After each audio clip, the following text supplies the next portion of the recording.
हम एक्सप्लेन करने वाले हैं हाल ही में आई एक कमाल की मूवी लकी भास्कर को, जो कि आपको जरूर पसंद आएगी, इसलिए वीडियो को अभी लाइक कर दीजिए। हम चलिए कहानी शुरू करते हैं। और दोस्तों, ये मूवी बेस्ड है भास्कर नाम के एक मामूली से बैंक एम्प्लॉय पर, जो आगे चलकर बहुत बड़ा आदमी बनता है। और मजे की बात तो यह है कि उसने हर्षद मेहरा जैसे स्कैमर को भी चूना लगाया है। तो मूवी की शुरुआत में हमें साल 1992 बॉम्बे का सीन दिखाते हैं, जहाँ भास्कर नाम का आदमी मॉर्निंग वॉक से घर लौटता है। तभी सीबीआई ऑफिसर लक्ष्मण और उसकी टीम भास्कर के घर पर रेड मारती है और उसे अरेस्ट कर लेती है। सुबह सुबह पुलिस भास्कर को उसके बैंक लाती है, जो था मगधा बैंक, जिसमें भास्कर काम करता था। लक्ष्मण बताता है कि तुम्हारे बैंक में पैसों का बहुत बड़ा घोटाला हुआ है, हम लोग उसी की जांच करने आए हैं। फिर भास्कर की वाइफ सुमति उसे कॉल करके बताती है कि कुछ सीबीआई ऑफिसर हमारे घर की तलाशी ले रहे हैं, आप किधर हो? भास्कर कहता है कि तुम फिक्र मत करो, उन्हें अपना काम करने दो।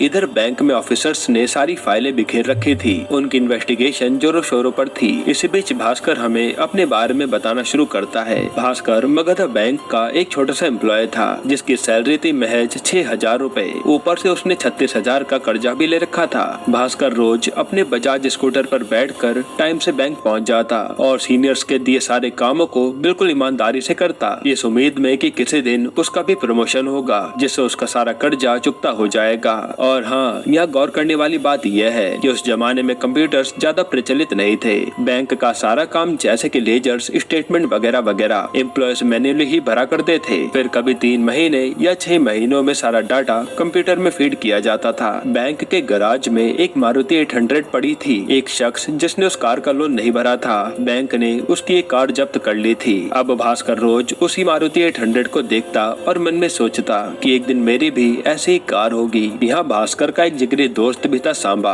और ये दोनों क्लासमेट्स थे। लेकिन भास्कर पढ़ाई में अच्छा होने के कारण पढ़ लिख कर बैंक एम्प्लॉय बन गया, जबकि सांबा क्लर्क का काम करता है। साथ ही थोड़ी बहुत साइड इनकम के लिए भास्कर बैंक में आने वाले कस्टमर्स के एप्लीकेशन फॉर्म भी फिल किया करता था। खैर, एक दिन एंथनी नाम का बंदा भास्कर के बैंक में 2 लाख रुपए का लोन लेने आता है, और भास्कर जब उससे सिक्योरिटी के बारे में पूछता है तो एंथनी कहता है कि मेरे पास गिरवी रखने के लिए कुछ भी नहीं है। तो भास्कर उसे लोन देने से मना कर देता है। वहीं हम भास्कर को देखते हैं, जिसने पूरे मोहल्ले से कर्जा ले रखा था, इसलिए वो हमेशा सभी से बचते बचते रहता था। बात करें उसके माँ बाप की, तो भास्कर के पिताजी एक जमाने में सीए थे, लेकिन उनके साथ उनके दोस्त ने पैसों की हेरा फेरी कर दी, जिसके कारण वो डिप्रेशन में चले गए। इसके बाद ना वो किसी से बात करते हैं और ना ही कोई काम करते हैं, बस चाय पीते हैं, न्यूज़पेपर पढ़ते हैं और चुपचाप अपनी कुर्सी पर बैठे रहते हैं। वहीं भास्कर की माँ उसके बचपन में ही चल बसी थी, जिससे कि उसके छोटे भाई बहन की जिम्मेदारी भी उसी पर आ गई थी। हमें पता चलता है कि भास्कर की बीवी सुमति ने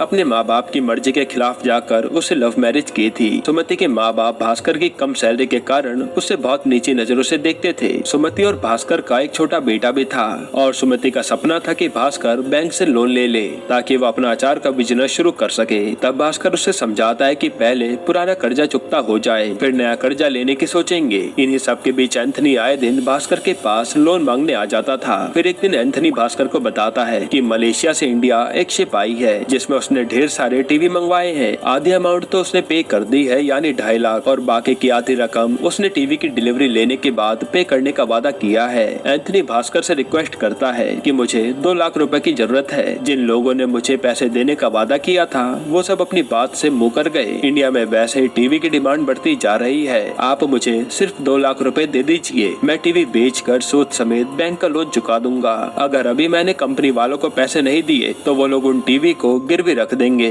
अब एंथनी की स्टोरी सुनने के बाद सांबा भास्कर से कहता है कि तेरा साला तो रियल एस्टेट लाइन में है ना, उससे बात करके देख, हो सकता है कि वो पैसों की कुछ मदद कर दे, और प्रॉफिट होने पर एंथनी भाई हमें भी थोड़ा बहुत हिस्सा दे देंगे। हालांकि भास्कर को अपने साले से मदद लेना बिल्कुल भी पसंद नहीं था, फिर भी भास्कर कहता है कि ठीक है, मैं ट्राई करता हूँ। इसके बाद एक पटेल नाम का आदमी आकर पूरे मोहल्ले के सामने भास्कर की शर्ट फाड़ देता है। इतना ही नहीं, वो उसका बजाज स्कूटर भी उठाकर अपने साथ ले जा लेता है। वो कहता है कि पहले उधार दिया पैसा लौटाओ, फिर आकर अपना स्कूटर ले जाना, जिससे भास्कर को बहुत बुरा लगता है। खैर, अगले दिन भास्कर के पास टैक्सी में जाने तक के पैसे नहीं होते, तो वो पैदल पैदल दौड़कर ही अपने ऑफिस पहुंचता है। फिर बैंक जाकर भास्कर को एक झटका और लगता है कि जो प्रमोशन भास्कर को मिलने वाला था वो किसी और एम्प्लॉय को मिल गया है। और सभी बैंक कर्मचारी भी भास्कर के लिए बहुत दुखी थे, क्योंकि उन्हें भी लगा था कि ये प्रमोशन भास्कर को ही मिलेगा। तब भास्कर जाकर अपने रीजनल मैनेजर से कहता है कि सर मैं दिन रात मेहनत करता हूँ, बैंक का best employee of the year हूँ, अपने हर महीने के टारगेट को भी समय पर पूरा करता हूँ, लेकिन आपने बंगाली होने के कारण एक बंगाली को प्रमोशन दे दिया, ये तो बहुत गलत किया। ये सुनकर रीजनल मैनेजर भास्कर को झाड़ देता है, कहता है उसे मैंने उसकी काबिलियत के दम पर प्रमोशन दिया है, न कि बंगाली होने की वजह से। और वैसे भी तुम तो कस्टमर की एप्लीकेशन फॉर्म भर भर कर अपनी जेब भर रहे हो ना, अगर ये बात जीएम साहब को पता चल गई तो तुम्हें जॉब से निकाल दिया जाएगा। क्या मैं तुम्हारी कंप्लेन जीएम साहब को कर दूं? तब भास्कर की शक्ल रोने वाली हो जाती है और बेचारा हाथ जोड़कर कहता है कि नहीं सर, ऐसा मत कीजिए। फिर सभी एम्प्लॉय भी ये सब तमाशा देख रहे होते हैं, लेकिन कुछ ही देर बाद भास्कर नॉर्मल होकर रोज की तरह अपना काम करने लगता है। फिर शाम को भास्कर और सांबा किसी कैफे में चाय पी रहे होते हैं। तब एंथनी फिर भास्कर से पैसे मांगने आता है, कहता है सर आज बाकी बचे पैसे देने का आखिरी दिन है, अगर आज मैंने उनको पैसे नहीं दिए तो वो सभी टीवी को नीलाम कर देंगे, मेरा बहुत बड़ा नुकसान हो जाएगा। ये सुनते ही भास्कर अपने बैग से 2 लाख रुपए निकालकर एंथनी के हाथ में थमा देता है। ये देख तो सांबा भी हैरान हो जाता है, पूछता है कि ये तूने कैसे अरेंज किए? असल में भास्कर ने लॉकर में रखने के बहाने बैंक का पैसा अपने बैग में डाल दिया था। आज फ्राइडे होने के कारण बैंक अगले 2 दिन बंद रहेगा। भास्कर ने सोचा 2 दिनों में एंथनी टीवी बेचकर उसे पैसे वापस लाकर दे देगा, फिर वो मंडे को सुबह जाकर पैसे लॉकर में रख देगा, किसी को कुछ पता भी नहीं चलेगा। यहाँ भास्कर कहता है कि अगर किसी को पता चला तो ज्यादा से ज्यादा क्या होगा, मेरी नौकरी चली जाएगी। अरे मैं तो पहले से ही इतनी मुसीबत में हूँ, उस पर नौकरी भी चली गई तो कौन सी बड़ी बात होगी। फिर एंथनी कहता है कि इंडिया में आजकल टीवी की बहुत डिमांड है, लेकिन दूसरे देश से इम्पोर्ट होने के कारण टीवी के पीछे काफी सारा टैक्स भरना पड़ता है, जिससे एक टीवी की कीमत तकरीबन 30,000 तक पड़ जाती है। हालांकि हम एक छोटी सी ट्रिक का इस्तेमाल कर काफी सारा टैक्स बचा सकते हैं। इंडिया में स्पेयर पार्ट्स इंपोर्ट करने पर कोई भी टैक्स नहीं लगता, तो हम स्पेयर पार्ट्स के नाम से टीवी इंपोर्ट करेंगे, बाकी हम पोर्ट के ऑफिसर को थोड़ा बहुत खर्चा पानी दे देंगे ताकि वो हमारे काम में टांग ना अड़ाए। इस तरह हम 30,000 का टीवी 12,000 में खरीद सकेंगे और उसी टीवी को हम डबल रेट यानी कि 24,000 में बेचेंगे। इतना ही नहीं, मार्केट रेट से कम टीवी बेचने पर सारे कस्टमर हमारा ही टीवी खरीदेंगे और ये आइडिया सबको काफी अच्छा लगता है। खैर अब अगले दिन देर रात तक भास्कर एंथनी का वेट करता है,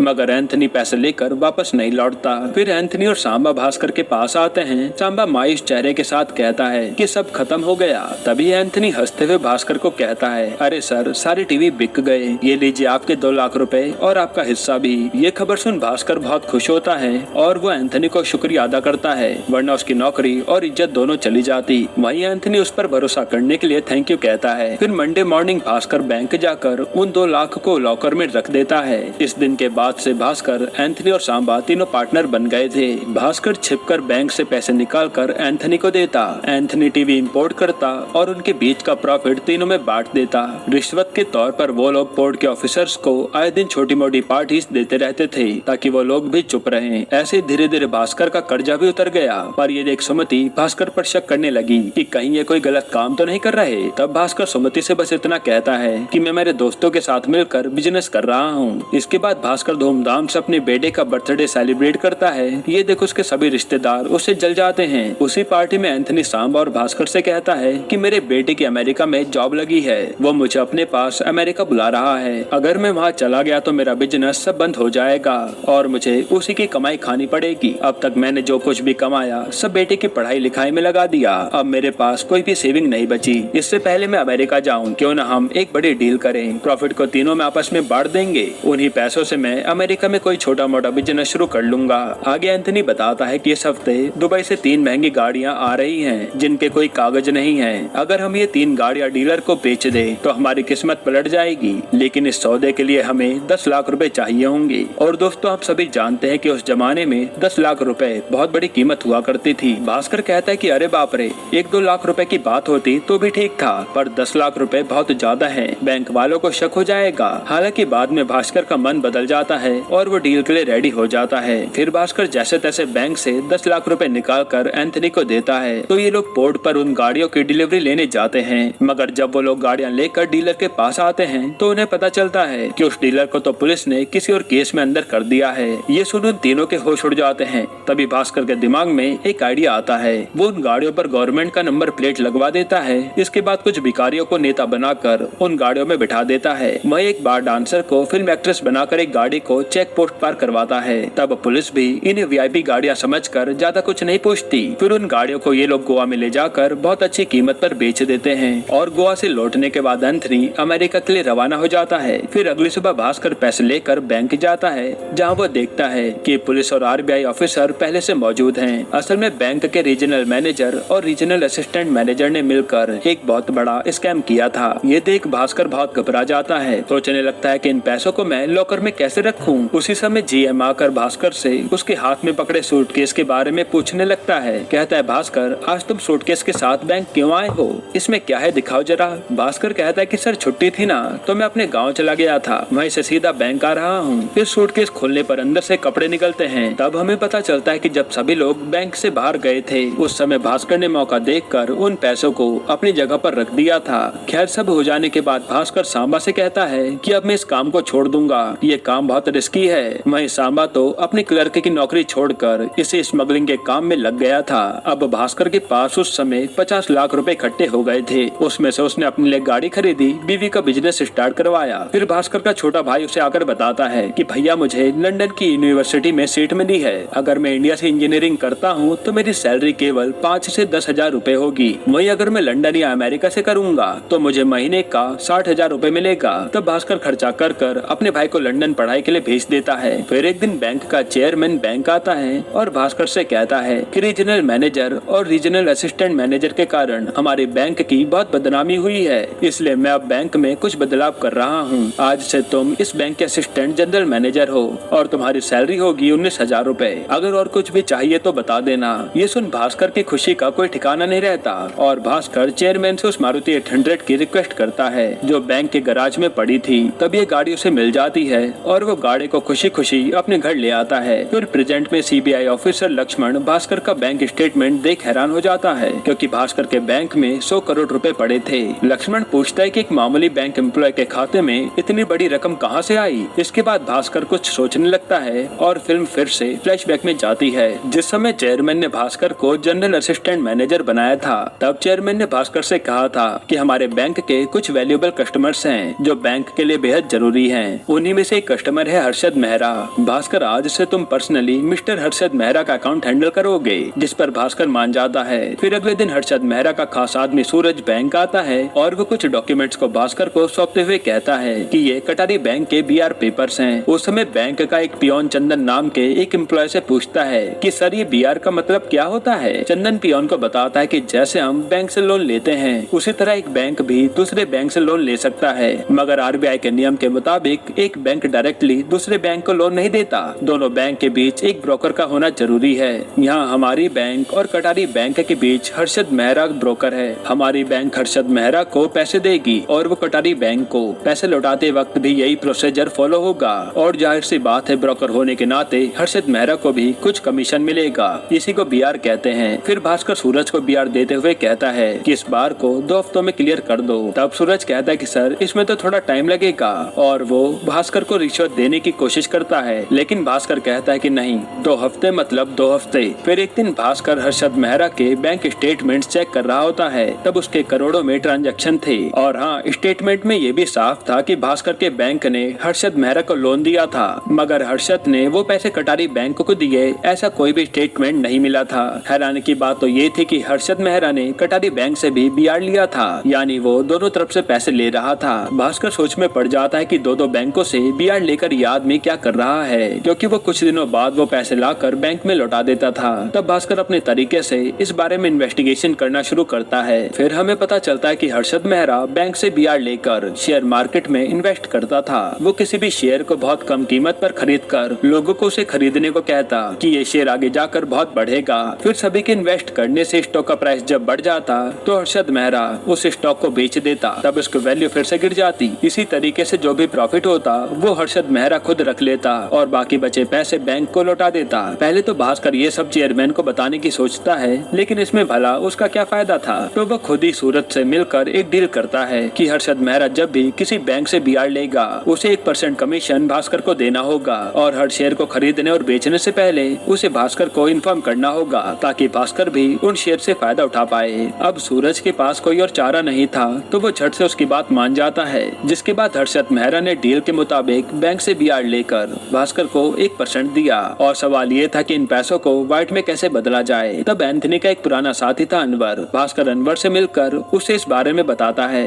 अनवर कहता है कि हम अगर इन पैसों को लॉटरी वाले को दे दें तो वो हमें विनिंग लॉटरी देगा। लॉटरी जीतकर कुछ पैसे टैक्स के कटेंगे और बाकी बचे तुम्हारे बैंक में आ जाएंगे। ऐसे करके भास्कर को 25,000 की लॉटरी लगती है, जिसमें से टैक्स कटकर उसके हाथ में 17,000 बचते हैं। उन 17,000 को वो शेयर्स में इन्वेस्ट करता है। देखते देखते भास्कर 17,000 को 70 लाख में बदल देता है, क्योंकि हर्षद मेहरा उसे शेयर्स की सारी जानकारी दे रहा था। अब प्रेजेंट में भास्कर लक्ष्मण से कहता है कि सर मैंने एक दिन लॉटरी खरीदी थी, वही जीतकर मैंने शेयर मार्केट में लगाया था और ऐसे करते करते मुझे प्रॉफिट होने लगा। लक्ष्मण पूछता है कि तुमने एक दिन में 70 लाख रुपए कहाँ खर्च कर दिए। भास्कर कहता है कि उसमें से मैंने अपनी बहन की शादी करवाई। शादी की शॉपिंग के लिए जब मैं अपनी बीवी और बहन को लेकर एक मॉल गया तो उन लोगों ने मेरा हुलिया देखकर मेरा बहुत मजाक उड़ाया। तो मैंने मॉल वालों का घमंड उतारने के लिए एक महंगी गाड़ी खरीदी और उसी में जाकर उस पूरे मॉल का सामान खरीद लिया। इसी में मैंने पूरे 70 लाख रुपए उड़ा दिए। अब पास्ट में जब वापस भास्कर को बीआर का 1% मिलता है तो वो फिर अनवर के पास जाता है। इस बार अनवर उसे एक फेक कंपनी बनाने का आइडिया देता है। तो भास्कर सुमति के नाम से फूड बिजनेस ओपन करता है। इसी से रिलेटेड वो जाली अकाउंट्स बनाता है, ये शो करने के लिए कि फूड बिजनेस के लिए बाहर से प्रोडक्ट इम्पोर्ट हो रहे हैं, यानी वो लोग फर्जी तरह से खर्चे दिखा रहे थे। इस दौरान भास्कर को पीने की भी लत लग जाती है और दिन ब दिन भास्कर का रवैया बदलने लगता है, मानो उसके अंदर पैसों का घमंड आ गया हो। वो तो अपने कलीग से भी ठीक से बात नहीं करता। ये सब देख सुमति को बहुत बुरा लगता है। फिर एक दिन कटारी बैंक का मैनेजर कुछ काम से भास्कर के पास आता है। बातों बातों में बीआर की भी बात निकलती है, जिस पर भास्कर कहता है कि सर हर्षद मेहरा के पास से 90 करोड़ का बीआर आना बाकी है, ऊपर से वो तो नए बीआर के बारे में भी पूछ रहा है। तब मैनेजर हैरान होकर कहता है कि 90 करोड़, इतनी बड़ी अमाउंट का बीआर तो मैंने कभी पास ही नहीं किया। ज्यादा से ज्यादा 1 या 2 करोड़ किए होंगे। ये सिग्नेचर मेरे नहीं है और हर्षद मेहरा ने मेरे नाम से फर्जी दस्तखत किए हैं। अगर आरबीआई ने इंक्वायरी की तो मुझे पक्का जेल हो जाएगी। ये सब सोच सोच कर मैनेजर को वही हार्ट अटैक आ जाता है और उसकी मौत हो जाती है। इसके बाद जब सूरज भास्कर के पास आता है तो भास्कर उसे धमकाता है कि पहले 90 करोड़ का बीआर चुका दो, तभी तुम्हें नया बीआर पास होगा। इसी बीच सांबा स्मगलिंग करते हुए पकड़ा जाता है तो भास्कर पुलिस को पैसे खिलाकर उसकी बेल करवाता है। फिर भास्कर का साला उससे कोई इमरजेंसी के लिए पैसे मांगता है और इसी दौरान सुमति और उसकी माँ के बीच खूब कहासुनी हो जाती है। उसकी माँ कहती कि फूड बिजनेस का सुझाव मैंने तुझे दिया था और मेरी वजह से तुमने इतना पैसा कमाया है। ये सुनकर सुमति गुस्से में अपनी शॉप ही तोड़ देती है और घर में इतना कलेश होता देख भास्कर के पिताजी इतने सालों बाद अपना मुंह खोलते हैं। वो भास्कर को अकेले में ले जाकर पूछते हैं कि तुम असल में क्या काम करते हो, मुझे बताओ, क्योंकि इस बिजनेस के बिल्स को देखकर ऐसा नहीं लगता कि ये बिल असली है। और ये बात मत भूलो कि मैं तुम्हारा बाप हूँ जो कि सीए रह चुका हूँ। तब भास्कर अपने पिताजी को सब कुछ सच बता देता है। इसके बाद जब वो भास्कर को समझाते हैं तब जाकर भास्कर के दिमाग में पैसों का नशा उतरता है। फिर वो अपने साले और दोस्त सांबा की हेल्प करता है और जिन लोगों को उसने जलील किया था उन सबसे माफी मांगता है। इसके बाद एक दिन जीएम भास्कर को बुलाकर पूछता है कि तुम मिस्टर हर्षद मेहरा के बीआर को अप्रूव क्यों नहीं कर रहे। भास्कर कहता है कि सर उनकी तरफ से 90 करोड़ आना बाकी है, ऐसे में मैं एक और बीआर अप्रूव कैसे कर दूं। लेकिन जीएम भास्कर पर दबाव डालने लगता है, जिससे तंग आकर भास्कर बैंक से रिजाइन कर देता है। फिर रिजाइन करने के अगले दिन ही सीबीआई ऑफिसर भास्कर के घर आकर उससे पूछताछ के लिए ले जाते हैं। लक्ष्मण कहता है कि तुम्हारे अकाउंट में जो भी पैसे हैं उनको व्हाइट में शो करने के लिए तुमने सारे इंतजाम कर रखा है, लेकिन मैं चाहूँ तो उन सारे पैसों को 1 सेकंड में गायब कर सकता हूँ। अगर मैंने इस बारे में इनकम टैक्स को खबर कर दी तो तुम्हें जेल जाने से कोई नहीं रोक पाएगा। इसलिए बेहतर यही होगा कि तुम वो 100 करोड़ रुपए हर्षद मेहरा को दे दो। यानी कि बैंक का जीएम और सीबीआई ऑफिसर लक्ष्मण दोनों हर्षद मेहरा के साथ मिले हुए थे। यह भास्कर के 100 करोड़ देते ही हर्षद मेहरा बीआर चुका देगा और जेल जाने से बच जाएगा, क्योंकि उसके ऊपर भी कार्रवाई चल रही थी। और हमें पता चलता है कि बैंक का चेयरमैन भी इन सब में शामिल था। अब भास्कर न चाहते हुए भी सारे पैसे हर्षद के अकाउंट में ट्रांसफर कर देता है और वापस जहाँ था वहाँ आ जाता है। फिर अगले दिन सभी को एक शॉकिंग बात पता चलती है, क्योंकि भास्कर ने 10 दिन पहले अपने बैंक से सारे पैसे निकाल लिए थे। अब इसकी एंट्री सिर्फ लेजर में मैन्युअली थी, तभी किसी को कुछ पता नहीं चला और पैसे ट्रांसफर करते समय जीएम हड़बड़ी में इस बात को नोटिस नहीं कर पाया था। इस तरफ भास्कर को हम अपने परिवार के साथ फ्लाइट में बैठा देखते हैं और फ्लैशबैक में दिखाया जाता है कि जब भास्कर ने अपने पिताजी को ये सारी बातें बताई थी तभी उसके पिताजी ने कहा था कि आज नहीं तो कल इनकम टैक्स और आरबीआई वाले तुम्हारे पास जरूर आएंगे। एक काम करो, तुम इन पैसों को बैंक से निकाल लो, उससे हम अमेरिका में एक घर खरीद लेते हैं। जिसके बाद भास्कर खुद इनकम टैक्स वालों को बैंक के चेयरमैन, जीएम और सीबीआई ऑफिसर लक्ष्मण के बारे में खबर कर देता है और पुलिस इन सबको अरेस्ट कर लेती है। हर्षद मेहरा को भी इंटरोगेशन के लिए बुला लिया जाता है। इस तरह इन सभी को फंसाकर भास्कर अमेरिका में ऐशो आराम की जिंदगी जीने लगता है। यहीं पर ये मूवी खत्म होती है। दोस्तों, आपको ये मूवी कैसी लगी हमें कमेंट में जरूर बताइएगा, और इसके अलावा आप कौन सी मूवी का एक्सप्लेनेशन चाहते हैं वो भी कमेंट कीजिएगा। बाकी अगर आपको हाल ही में आई एक कमाल की मूवी देखनी है तो आप ये वीडियो देख लीजिए।